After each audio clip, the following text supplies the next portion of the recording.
हमारे जीवन में आने वाली हमारी बाधा, हमारे कष्ट, हमारे दुख को दूर करते हैं गजानन जी महाराज। जो शंकर भगवान के पुत्र शंकर सुवन है, पार्वती नंदन है, ये गजानन जी महाराज को प्रथम पूज्य माना गया है।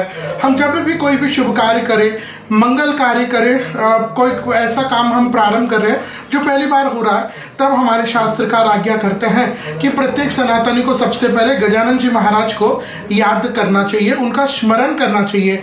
जब हम गजानन जी महाराज को याद करते हैं हमारे कोई भी शुभ कार्य में, मंगल कार्य में, तो वह कार्य सफल होता है, उसके निर्विघ्नता से पूर्ण होने की संभावना बढ़ जाती है, वह कार्य धूमधाम से संपन्न हो जाता है। चाहे वह गृह प्रवेश हो, चाहे वह यात्रा हो, या कोई भी हम शुभ काम करें, गजानन जी महाराज को तो याद करना आवश्यक है।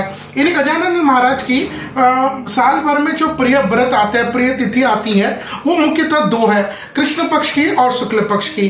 कृष्ण पक्ष की जब हम बात करते हैं तो हर महीने के कृष्ण पक्ष में आने वाली संकष्टी चतुर्थी तिथि और हर महीने के शुक्ल पक्ष में आने वाली विनायक चतुर्थी तिथि, ये गजानन जी की प्रिय तिथियां हैं। आज हम बात करेंगे साल 2026 में माघ के महीने के कृष्ण पक्ष में आने वाली ये संकष्टी चतुर्थी तिथि कब है, क्योंकि जब हम इन 12 संकष्टी तिथियों की बात करते हैं, जो व्रत है, गणेश जी की पूजा आदि ये सब करते हैं, इनमें अगर हम देखें तो 4 रूप से मुख्य जो चतुर्थियां तिथि है उनका महत्व बहुत ज्यादा है। जैसे अगर हमारा सनातन धर्म में हमारा महीना प्रारंभ चैत्र से होता है, तो इसके बिल्कुल अगले जो बैसाख के महीने में आती है तो वह बड़ी चौथ मानते हैं।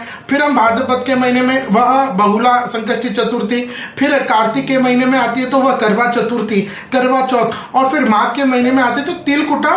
यह ऐसे भी हमारे उत्तर भारत में, राजस्थान में आदि प्रांतों में कहते हैं। तो ये 4 चतुर्थियां, इनका बहुत ज्यादा महत्व है।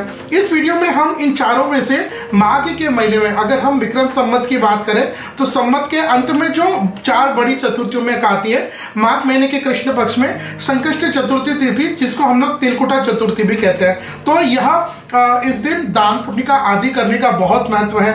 तो यह जो यह व्यक्ति व्रत करना चाहे, इस दिन सुबह जल्दी उठ करके सूर्य भगवान को जल आदि दे करके अपने घर में, अगर गजानन जी महाराज की मूर्ति हो, मंदिर में अपने घर में, तो उनको प्रसाद चढ़ाए और ओम गण गणपति नमः इसकी माला फेरिएगा। इसके बाद अपने घर के आसपास कोई योग्य विद्वान पंडित जी हो तो उनको बुला करके मिनिमम इस दिन 108 गणपति अथर्वशीष के पाठ अवश्य कराइएगा।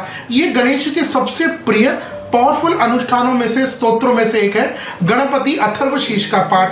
तो यह आप पंडित जी से करवाइए और उसके बाद संकटनाशन गणेश स्तोत्र है, इसके जितना ज्यादा हो सके वो पाठ पढ़िएगा। फिर अपने आपके घर के आसपास कहीं गजानन जी महाराज का मंदिर हो तो गणेश जी को क्या प्रिय है जी, उनको तो बस ये 2-4 चीजें प्रिय है, जैसे हम आग के पुष्प है, दुर्वा है, मोदक के लड्डू है, सिंदूर है, और ये आपको गणेश जी को अर्पित करना है, उनको प्रणाम करना है और मंदिर में भी ओम गण गणपति नमः इस महामंत्र की माला जाप करनी है।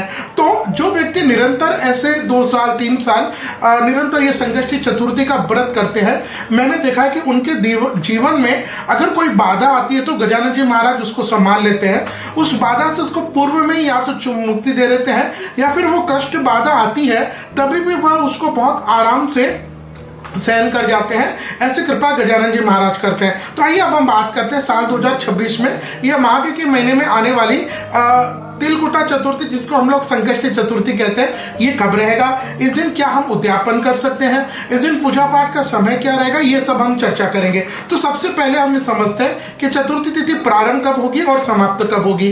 तो यह चतुर्थी तिथि प्रारंभ हो जाएगी 6 जनवरी 2026 को सुबह के 8:01 और ये चतुर्थी तिथि समाप्त हो जाएगी 7 जनवरी 2026 को शाम के 6:52। तो इसके हिसाब से साल 2026 में माघ के महीने में तिलकुटा संकष्टी चतुर्थी का पावन व्रत, पावन पर्व रहेगा।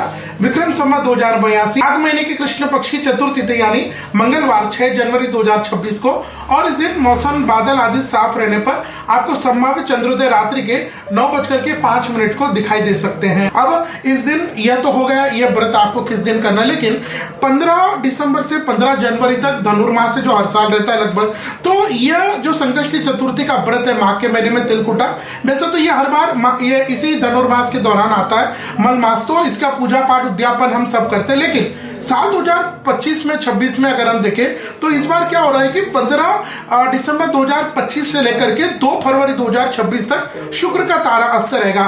तो हमारे शास्त्रकार इस विषय में बहुत स्ट्रिक्ट आदेश करते हैं कि जब भी शुक्र का गुरु का तारा अस्त हो तो हमें किसी भी प्रकार के प्रथम बार अगर हम व्रत को प्रारंभ कर रहे हैं तो वह न करें, और उसके अलावा अगर हम इस व्रत को पूर्ण करें यानी समाप्त करें, जिसको हम लोग सरल भाषा में उद्यापन कहते हैं, तो वह भी नहीं करना चाहिए। तो साल 2026 में यह माघ के महीने में तिलकुटा संकष्टी चतुर्थी, इसका जो पूजा पाठ आप रेगुलर करते हैं वो अगर आप कर रहे हैं अपूर्व में तो आप कर सकते हैं, लेकिन अगर आप पहली बार संकष्टी चतुर्थी को प्रारंभ कर रहे हैं तो वह न करें क्योंकि शुक्र का तारास्त है। साथ में इस दिन उद्यापन भी काफी लोग करते हैं क्योंकि ये 4 बड़ी संकष्टी चतुर्थियों में एक है, जो 12 आती है उनमें 4 में से एक बड़ी है, तो इसका उद्यापन भी काफी लोग करते हैं। लेकिन पुनः शुक्र का तारा अस्त होने के कारण आप इस दिन उद्यापन भी न करें। बाकी इसके अलावा जो रेगुलर संकष्टी चतुर्थी से संबंधित जो गणेश जी की पूजा करना है, रात्रि में चंद्रोदय के दर्शन करने, संकष्टी चतुर्थी की कथा सुननी है, गणेश जी के मंदिर जाने, उनकी सेवा पूजा पाठ आदि करने, इनसे संबंधित संकष्टी चतुर्थी से संबंधित अन्य जितने भी अनुष्ठान है, पूजा पाठ है, उन सबका वैदिक विधि विधान से सुसंपन्न कर सकते हैं। केवल उद्यापन करना वह न करें, और प्रथम बार अगर इस व्रत को आप प्रारंभ कर रहे हैं तो वह न करें। इतनी सावधानी आप इस संकष्टी चतुर्थी, जिसको हम लोग तिलकुटा संकष्टी चतुर्थी कहते हैं, इस पर अवश्य ध्यान रखिएगा।